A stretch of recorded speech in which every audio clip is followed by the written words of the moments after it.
Hello, this is Donniel, Hartman, and Yossi Klein, Halevi.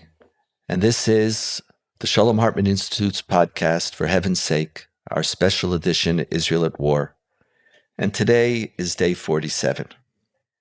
And our theme for today, which is engulfing all of Israeli society, is burying soldiers, freeing hostages. And if you want to understand Israel, this is, in many ways, where we are. Yesterday, at 7:30 at night, I attended the funeral of Eitan Dishon, who is the grandson of one of the first founding fellows of the Institute and founder of our high school. And thousands of people were there. 7:30 at night, raining, thousands of people were there.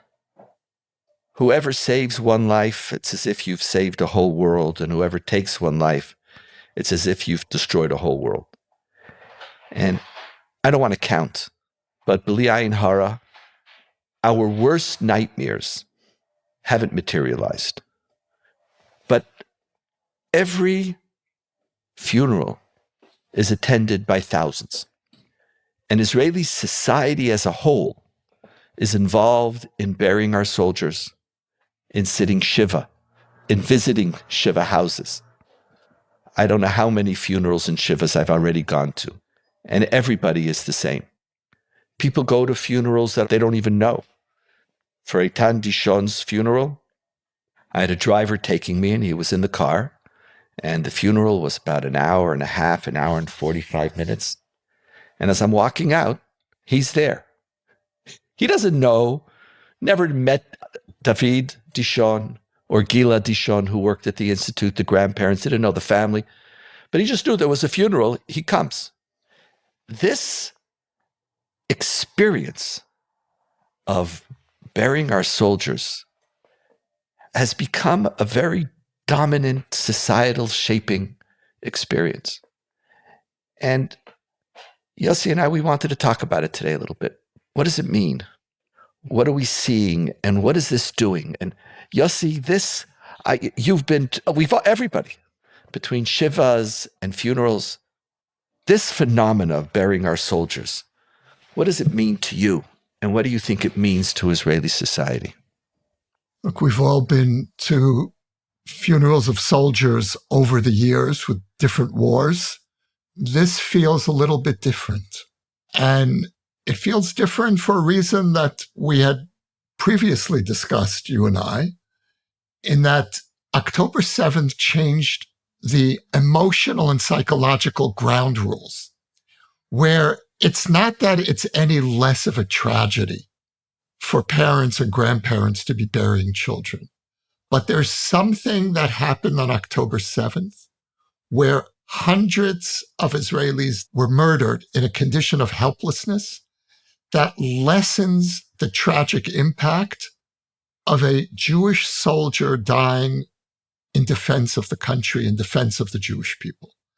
And now, that's what I hear at the funerals. I hear it in the eulogies. I hear it in the defiance. And again, it's not that families miss their fallen children any less, but there's a certain comfort that maybe Israelis once felt at the beginning, in the early years of the state, after the Shoah, where, okay, Jews have died in such large numbers, in such a state of helplessness, that now we're at least defending our country. And I think that there's something that has returned in the Israeli psyche from those early years.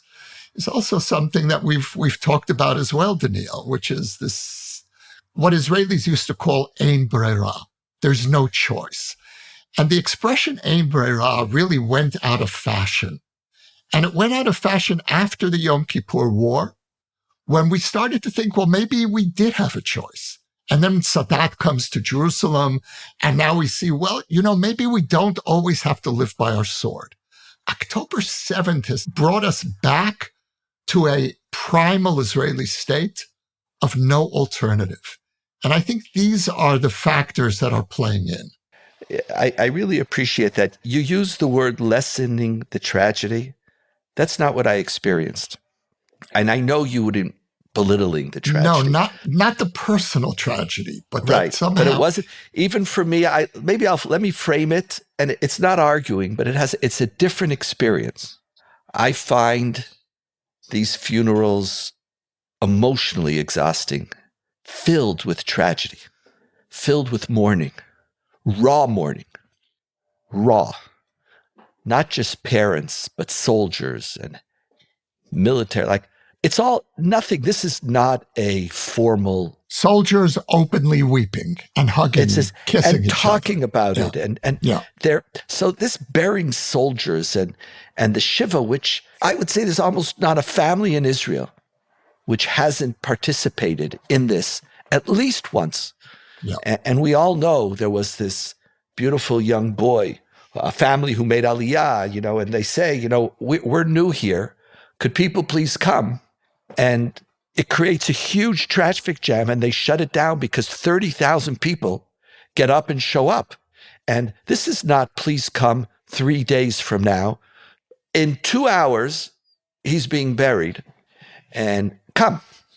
So we who aren't on the front, this has become a defining aspect of this war as it goes on. And what I sense is, and this is what you spoke about, an unbelievable strength together with the mourning.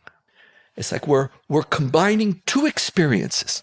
And Yeah. over and again, I thought the Israelis would break earlier. That's the truth. You said, Donniel, you don't understand. And I think you were right, Yossi. The sense of purpose, of the combination of strength and mourning at the same time.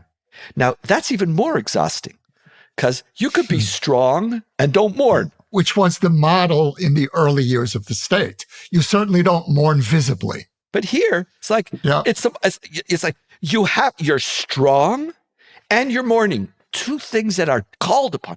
And you see the families and you see they're both there.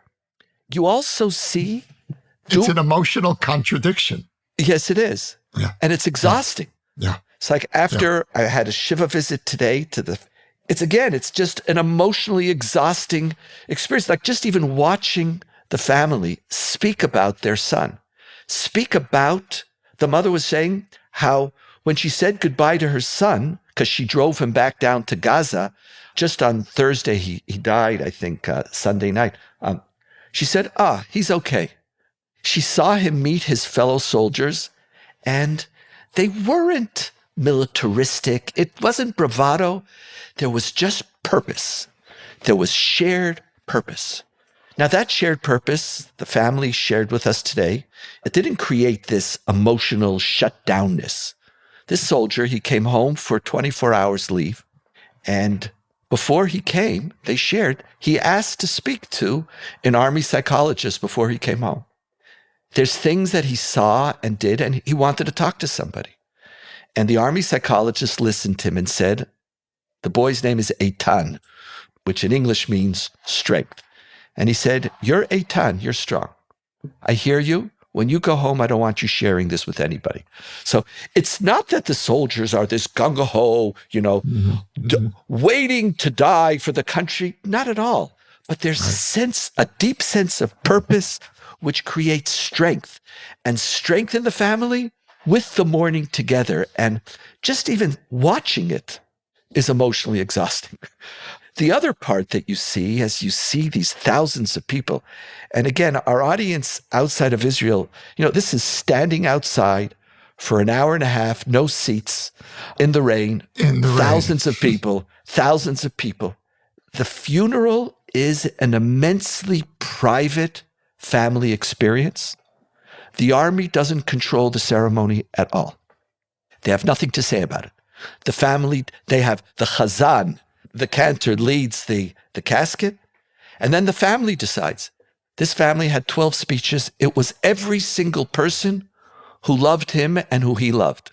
And then the army says the closing benediction, and we have the honor shooting, which always seems to me to be just this bizarre 3-round something.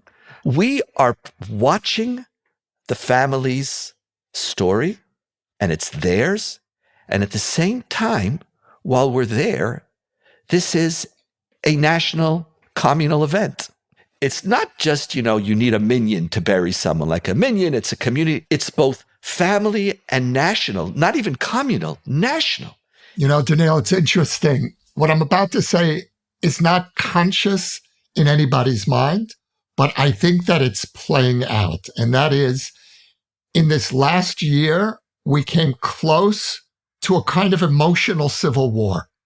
We came close to the abyss in our inability to cohere in the most minimal way. And there's something in this mass embrace where we don't care what the politics of the family is. We don't care what part of society they come from. There's this unquestioning embrace of the totality of the Israeli experience. And that's what's playing out in the cemeteries. And it's not that, God forbid, it's a relief. It's not a relief, but it's an answer. I sometimes say, maybe it's not even an answer. It just is. There is another part, yes, in tragedy. And so the first part, this burying soldiers is not an event. It's a societal shaping. It's a reaffirmation of who we are. Or for me, I prefer expression. But now let's shift to the other side, which is dominating our national conversation. And by the time our audience begins to listen to this, I think the first ceasefire will commence and some of the hostages will be free. Some of the children, the first 10 or 12. Freeing hostages has been a conversation dominating public discourse. Nobody's pulling down hostage pictures in Israel. They're literally all over the place. It's all there's a good reason to live in Israel. There's a good reason to live in Israel. But freeing the hostages, and there was even a slogan of freeing them at all cost. Now, there was a contradiction that developed in our society, which was a fascinating one, which I want to reflect on together. Early in the war, there was this theoretical question. What do we do? Do we fight? If it's going to endanger the soldiers, and none of us wanted the captives, the hostages, we don't want to talk about it. We sort of recognize that there is potentially a either or choice that we're going to face. And one of the things that happened in Israel is that we refused to create a zero-sum game between defeating Hamas and saving our hostages. And the way Israeli society worked is they just said yes and yes. We don't want to talk about it. We are going to do everything to free our hostages. We're going to do everything to destroy Hamas. What happens if they contradict? We just refused as a society to even entertain. Nobody was willing to say, with the exception of a small fringe, we have to fight even if it means the death of the hostage. We don't talk that talk. Our hostages are going to come home. Hamas is going to be destroyed. And part of what emerged in this deal is a direct result of these two values. We fought as if hostages weren't there. And when a deal is possible, we embrace the deal. This moment, could I ask you, are you for this deal? You don't have to, but are you willing to talk about whether you were for this deal? Look, of course I'm for it. And I'm for it because bottom line is the children must be brought home no matter what. That's my starting point. But I have to tell you, Donniel, I'm very worried that we have entered a new phase of this war. If I were Hamas, I would start dangling individual hostages every few days before the Israeli public. Oh, here's one. How many days are you willing to give us for this?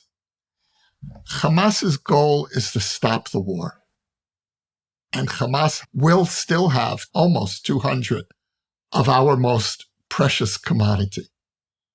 And I am deeply concerned that the extraordinary balancing act that you've laid out, which is how Israeli society has navigated this dilemma until now. We have two goals which could potentially contradict themselves, defeating Hamas on the one hand, bringing the hostages back on the other. And for the last almost 50 days, we've managed to suspend or defer a contradiction between those two goals. What happens if Hamas uses this as the opening to begin changing the ground rules? The only thing that can divide Israeli society, and the only thing that I think can stop the war, is by forcing us to choose between the war and the hostages. And here I am so profoundly ambivalent, because I believe, on the one hand, that it is in our long-term existential interest to reestablish Israeli deterrence after October 7th, and that cannot be done in the Middle East without defeating Hamas. I believe that, and I think many Israelis believe that. On the other hand, and here's the ambivalence, we're talking about not only a core value of the Israeli ethos, which is redeeming the captive, but an ethos that has defined the Jewish people for thousands of years. It is the definition of Jewish solidarity, pidyon shvuim, redeeming the captive. If we make the decision, which in terms of our strategic needs, I believe we would have to make, to sacrifice the hostages and go for victory, the loss of trust within the Israeli public will be so profound that I don't know if we would recover as a society. So that too is an existential need, to maintain our basic trust in our solidarity. That's an existential need. I believe that Israel's greatest source of strength is our moral character and our collective unity. I'm not afraid of anything other than undermining those two. And when I look at the hostage deal, the greatest threat to our soldiers and to our ability to win is that core spirit of the Jewish people being marginalized. And there's this Talmudic saying that when something is certain and something is possible, you have a possible claim, you have a certain claim, the certainty always wins. I don't know what tomorrow will be. I just know today. And I look at, and here I want to share with our audience, Israeli society on the left and the right, and it was even interesting, even in the government, all of the Likud, even the religious Zionist party, with the exception of the far right party, with the exception of Otzma Ben-Gvir, they even announced they were against the deal, then they heard the report, and they came out for it. This, Yossi, is our strength. This, I know, is our strength. What might happen in the future is what might happen. And I think part of what we need to do as a people, as we think about this freeing of hostages, is just think about it day by day. Don't think about it tomorrow. Don't try to conceptualize what might be a danger. And that's a perfect example of what you did. You said you're for the deal, but you're nervous. So you're doing exactly the move that I think we should do. You're saying, here, this moment, this is what we have to decide. What's going to be tomorrow? We might have to make another decision. That's strength. You know, when you go to war, there's this sense of people have your back. You know, I remember when my brother-in-law, who was killed in the first war in Lebanon, we waited 2 years to get his body back. And for the first year, we really didn't know if he was alive or dead. And it wasn't. But for 1 second, we didn't think that his situation was my family's problem. There's something about the beauty of Israel and about this spirit, which even the soldiers going to Gaza now, not the technical notion that we know we're going to try to get them back, but, you know, this is our people and we're there. So this is for me what I know and what might be. And we had this experience with the Shalit case, which divided Israel at the time. Even though it divided Israel after the fact, at the time, there was, just like now, a uniformity of opinions. But we've been there before. And I think, for me, this whole freeing hostages discourse and the unbelievably powerful decision of almost everybody on the political map to live up to the saying, we're going to do everything that we can, including, by the way, a few days ceasefire is just going to strengthen Hamas. We know that. Their soldiers are on the verge of exhaustion. They're going to rest. We know it. But that's what we do. A people is there for each other. I so much appreciate the way you phrase this. But let's look at the negative consequences. How many soldiers, God forbid, will die because of the strengthening of Hamas's ability to regroup? How many Israelis died as a consequence of the Shalit deal, which released 1,000 terrorists, including Yahya Ayash, the current head of Hamas, who planned this operation? And what worries me as well is that we're not in a position as a small country to keep mobilizing massive armies. We've now mobilized an enormous army, hundreds of thousands of reservists. The determination, the morale in the army is something that we haven't seen here for many decades. Those are not conditions that can be easily reproduced. And so, on the one hand, yes, I'm with you, Donniel. This is our inner strength. And I do worry if we opt for military victory over the release of hostages, it will do irreparable damage to the fabric of Israeli society. But at the same time, I think we have to look squarely in the face of the potential consequences here and understand just how serious the trade-off is that we may be making. I hear you, Yossi. And one of the problems of Israel is that it also has to be a real country. And realpolitik and has to be taken into account. And one of the reasons why it's such a hard country to be a political leader in is that you don't get to just look at strategic national interests. You just don't. Strategic national interests have to also do with our spirit and our soul. So for me, the Gilad Shalit deal was a high point in the history of Israel, despite the consequences that you've said very clearly. And I appreciate your ambivalence. But for me, Israeli society said, this is our son. This is not Gilad Shalit, this is my son. And I think at the end of the day, we are stronger when we do that. But you're right. Listen, we make decisions on an ongoing basis to endanger soldiers' lives for the sake of our principles. I never see that as a weakness. I think at the end, that's a strength. But your caution, as we continue to bury soldiers, and as God willing, we'll be continuing to free hostages, what that'll mean for our society is both going to represent the best, but also some very, very difficult moments in the days to come. We look forward to welcoming our family home. This is, for heaven's sake, Israel at War, Day 47. For more ideas from the Shalom Hartman Institute about what's unfolding right now, sign up for our newsletter in the show notes or visit shalomhartman.org/Israel at War.